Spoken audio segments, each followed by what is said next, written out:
So what do you tell somebody that is stuck in a job that they hate? Well, I would ask, what do you mean stuck, right? One of the things I would do if they say, well, here I am, and there's no other thing I can do.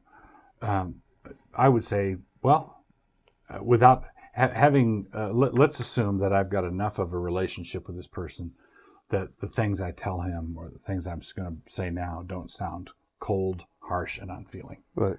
Right. Because there are some people who really are in a tight spot. It really is tough. But if you're in a tough spot, oftentimes getting out of the tough spot is tougher.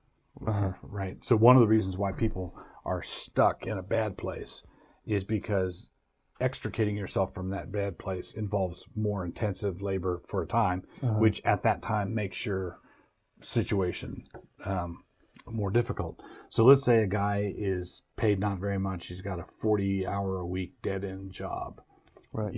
That kind of thing. And it's a small town. He doesn't have money to move. Right. All of that. The only thing I could do, the only thing you can really do is to say, well, do what you're doing. Right. Continue on and stop. If this is what God has called you to, then do what you're doing and stop complaining. If God is giving you this set of circumstances so that you will be motivated to change it, whatever you do to change it is not going to look like buying lotto tickets, right? That's not the way out. And the reason the lotto tickets work is because it's a cheap and easy way out, or get rich quick schemes, or a cheap and easy way out. If God says, look, if you're working 40 hours a week, you got a couple of kids, you're living in a mobile home, you're renting a mobile home, and I say something like, well, why don't you take on a half-time job, like a 20-hour-a-week job in addition to that? And that 20-hour-a-week job could be an income generator, or it could be training myself, or night classes, or so given my current options, I can't do anything else. Well, if that's true, then your labor you either must reconcile yourself to your current condition and be content, or you must increase your options. You can increase your options by moving. You can increase your options by learning a new skill. Night classes, correspondence courses. So you're either spending 20 hours a week additional. A 60-hour week is not insane. Right. A man can work 60 hours and still have a life, still have all his evenings free, can have plenty of time for the kids, and So we ought not to have our definition of labor defined for us by the unions. Right. The unions negotiated a 40-hour week. Well, there's nothing sinful about working 60 hours, and if you've got a 40-hour week job, then you can work a half-time job, applying for jobs, applying for new jobs, or equipping yourself to apply for new jobs, or getting training, or taking on an actual job. And you say, but that's hard. Well, yeah, this is a fallen world.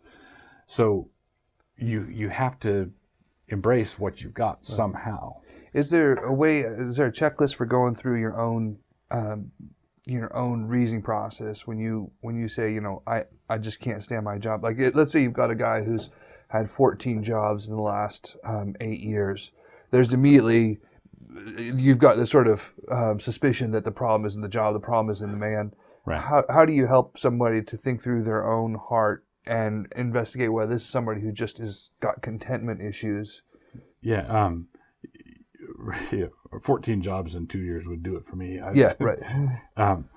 At some point, when the person is complaining that the rest of the army is out of step, Right. I'm the only one that's in step, and everybody else is out.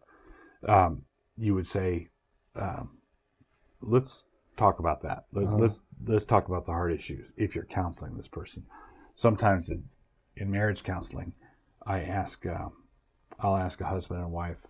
I'll ask the husband, are you the kind of person who consistently gets bad service in restaurants? Right. And I'll see the wife smile. Right. Yeah. a lot of times people bring their trouble with them. Uh-huh. And so if that's the case, then that's where you have to investigate. That's where you have to dig. Other times it really is a hard luck.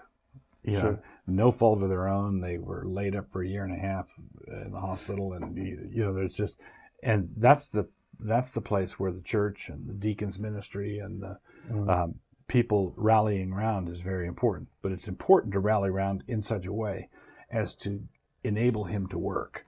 Right. If someone is physically laid up, there are other forms of work than physical work. Yeah. If someone's got an objective bad back, Right. not a bad back that gets you an insurance claim, Right. But a real one. He's laid up and he can't do it. Well, what can I do? He should ask, what can I do? I'm created for work. I'm created to overcome the obstacles. Here's a physical obstacle. Can I work with my mind? Can I?